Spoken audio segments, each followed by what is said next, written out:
Breaking news, the New York Mets make a surprising move with their first pick in the 2025 MLB draft. As 38th overall, they select Mitch Voit out of the University of Michigan, who will beef up the Mets farm system, but fans are skeptical of him because of his projections and prospect rankings, and they think he actually might be an overreach, and the Mets reached on him and took him early. So we're going to hear from the experts to see if this is actually true, only here on Mets Digest. I'm your host today, Mike Duda. I'll take you through everything Mitch Voit, but first, we have to talk about some subscribers, and that being that 67.7% of you that watch these videos aren't one. So please do me a favor, do us a favor here on Mets Digest, and hit that free subscribe button.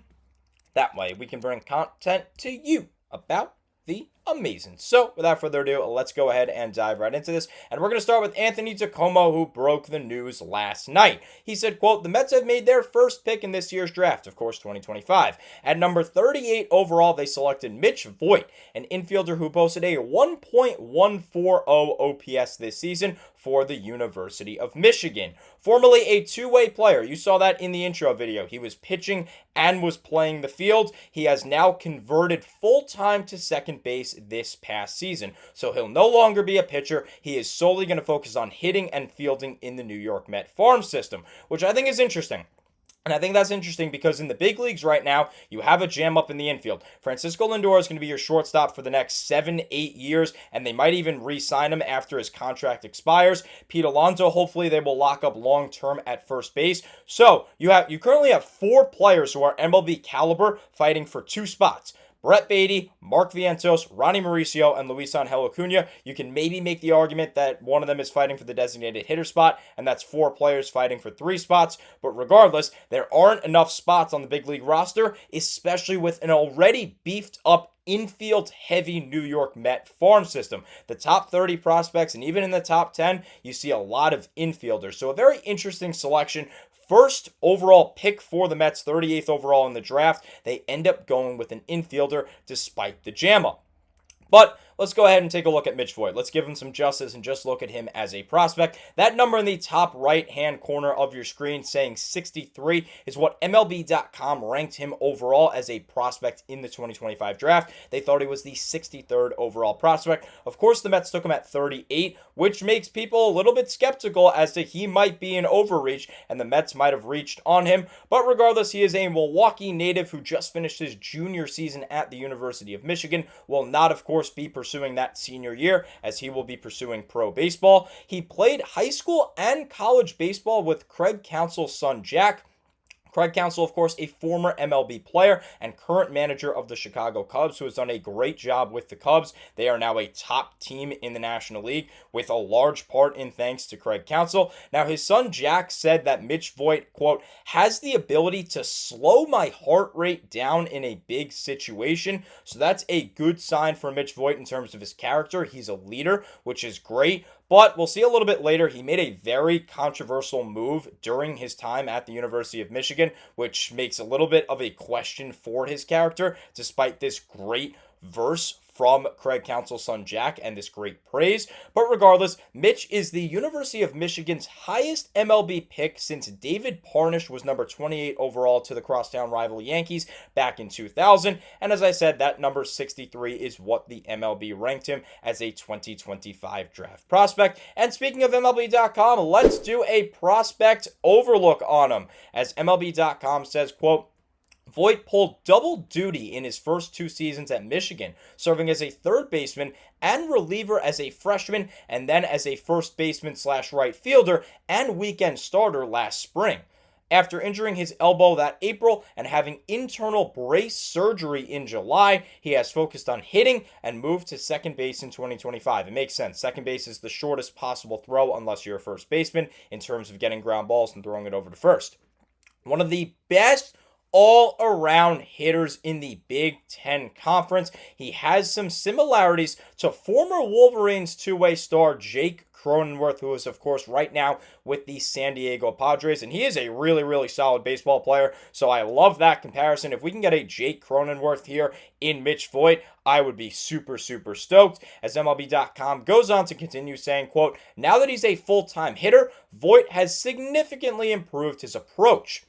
making better swing decisions and barreling balls more regularly. His right-handed stroke can get rotational at times and he can get pull happy, but he also hits the ball hard and has feel for launching balls in the air. His power plays from the left field line to right center and could produce 15 to 20 homers per season. That's good if you pair that with a really high average, which I think you would get out of Mitch Voit. To continue, they say, quote, Voit's plus speed makes him a base stealing threat. That's awesome.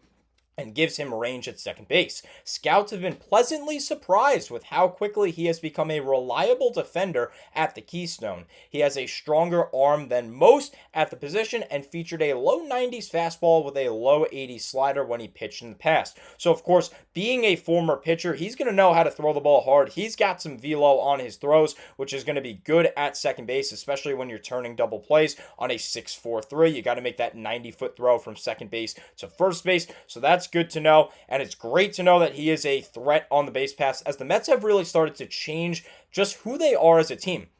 Formerly, at least when I was growing up, the Mets were a traditionally slow team. They didn't really have a lot of good base stealers, with the exception, of course, of Jose Reyes. But now, the Mets have a lot of fast guys. You got Tyrone Taylor. You had Travis Jankowski, who's now replaced by Luis Angel Acuna. You got Francisco Lindor. Juan Soto's in double digits in steals this year. So is Brandon Nimmo. So the speed is definitely up from this team overall. And I'm glad that Mitch Voit is going to be no exception down there in the minor leagues. But let's go ahead and hear from the SNY voices. We're going to start this off with Ben Krimmel, who discusses Voit in both 2025 and 2024. He says, quote, the Mets have selected two-way player Mitch Voit with the 38th overall pick in the 2025 MLB draft. Voit, 20 years old, pitched and played second base for 3 years with the Big Ten school, but he didn't pitch last season after undergoing internal brace surgery on his throwing arm in July 2024. In 56 games last season with the Wolverines, Voit had 17 doubles, 4 triples, 14 home runs, and 60 RBIs with a 346, 471, 668 slash line, good for a 1.140 OPS. That is awesome. He walked 40 times to 34 strikeouts. That's good. That's Juan Soto-like. Keep in mind, Juan Soto and Luis Arias are the only current players in the MLB to have more walks than strikeouts in their career, which is obviously very impressive. So I would love Voit to be something similar to that. In 2024, his last year pitching and hitting, the right-hander had a 5.49 ERA and 1.412 whip in 62 and a thirds innings over 10 starts, with 41 Ks to 16 walks. That year at the plate, he had 20 doubles, 2 triples, 14 homers, with 46 RBIs, and a 292, 373, 572 slash line with a 945 OPS. He struck out 61 times to 23 walks. So, obviously, he gave up on the pitching, and that's probably a good thing because he wasn't the greatest pitcher, at least in 2024 before the surgery. And as you can tell, not only did the stats go up from 2024 to 2025, but the strikeout numbers significantly decreased and the walks drawn significantly increased, which is really, really good. That's a good sign for Voit. Now, Krimmel's going to continue with an overall outlook on Voit. He says, quote, overall, Voit batted a 303 with a 962 OPS in 631 at-bats over 169 games with Michigan, with 46 doubles, 7 triples, 35 home runs, and 138 RBIs. He also spent time all around the diamond during his time in college, playing 51 games at third base in 2023, 33 games at first, and 22 in the outfield in 2024, before appearing in 56 games at second in his final season, that of course being 2025. As a pitcher, he posted a 4.67 ERA and 1.332 whip over 98 and thirds innings and 29 games with 11 starts, with 66 Ks to 28 walks. There are questions about whether Voit will continue pitching in the big league ranks. We heard that earlier. He almost certainly is not going to, but he was announced as a two-way player, so maybe there's a little bit of hope. Personally, based on these statistics, I wouldn't want him as a pitcher. I like that he's focusing solely on being a hitter, but regardless, as you heard from Krimmel, he was announced as a two-way player. Of course, when the Mets selected Carson Bench in last year's draft, he was announced as a two-way player, but the 19th overall pick has been converted to just a positional player, and I see the same thing happening with Mitch Voit and Carson Bench, who we'll hear about tomorrow as we hear about the Futures game that occurred on Saturday. He is now solely an infielder, and he's in fact the number 3 prospect in the New York Mets system and number 74 in all of the MLB. So if Voit can get up to that by being solely a second baseman, sign me up any day of the week. Now, why were the Mets number 38 overall? This is more of a Met question. Well, Krimmel explains it. He says, quote, New York's first pick came at number 38 in the competitive balance round A, as their first round selection dropped 10 spots due to exceeding the luxury tax threshold by $40 million or more last season, picking ahead of the New York Yankees, who were number 39, and Dodgers, who were number 40, who fell that far for the same reason. The Mets didn't pick again until number 102 due to signing Juan Soto, who was a free agent who received a qualifying offer. The signing also meant New York forfeited their second and fifth highest selections and $1 million from their 2026 international bonus pool. Now, that's just something to know if you're a Met fan, because Steve Cohen is big on spending. He wants to win with the New York Mets, and I absolutely love that. But of course, you're going to have some draft forfeits if you're spending so much like Cohen. That's kind of just the way baseball works and the MLB works. They try to punish the rich teams that spend a ton of money by giving them a pick or two that they have to forfeit and about $1 million that they lose from their bonus pool. All of this kind of stuff that you're hearing right now, all of these logistics. So it's unfortunate, but in the grand scheme of things, of course, you want the Mets to be a big-time spending team, and that they are. Now let's head over to Joe DeMayo, also of SNY, who is going to give his reaction as an insider. He says, quote, Voit, a former two-way player, is likely to be developed as just a hitter in pro ball. He has excellent bat speed and in-zone contact rates. His swing is natural at lofting the ball in the air with a preference to the pull side, where he posts about average exit velocities. He is a plus athlete who acclimated himself well to second base, but with a healthy arm after he underwent internal brace surgery as a sophomore, Voit should have enough arm strength for third base if the Mets want to try him there. That's good news. Could mean he's versatile going forward. I look at Voit as more of a high floor type of player rather than a big ceiling. As a college junior, he has a chance to be a relatively quick riser through the minors. So that's interesting. He thinks that he is going to be a high floor type, meaning he probably won't be bad, but he's not going to have this incredible potential where he could be the greatest baseball player of all time. No, he's just going to be a guy who's probably going to make the MLB because he has a high floor, meaning he'll likely achieve what he's sought out to achieve, and it's not necessarily that he's going to be this amazing guy, this potential great player. No, they're more focused on him being just an MLB player at some point, and I'm glad that he could rise quickly through the minors, as right now, as you well know as a Met fan, third base is a big struggle right now for this team. So if the Mets could end up finding their third baseman relatively quickly, sign me up any day of the week. And speaking of Mitch Voit, obviously we have throughout this video. Let's go ahead and take a look at the stats. As you see here, he's got the pitching numbers at the beginning, the top of your screen.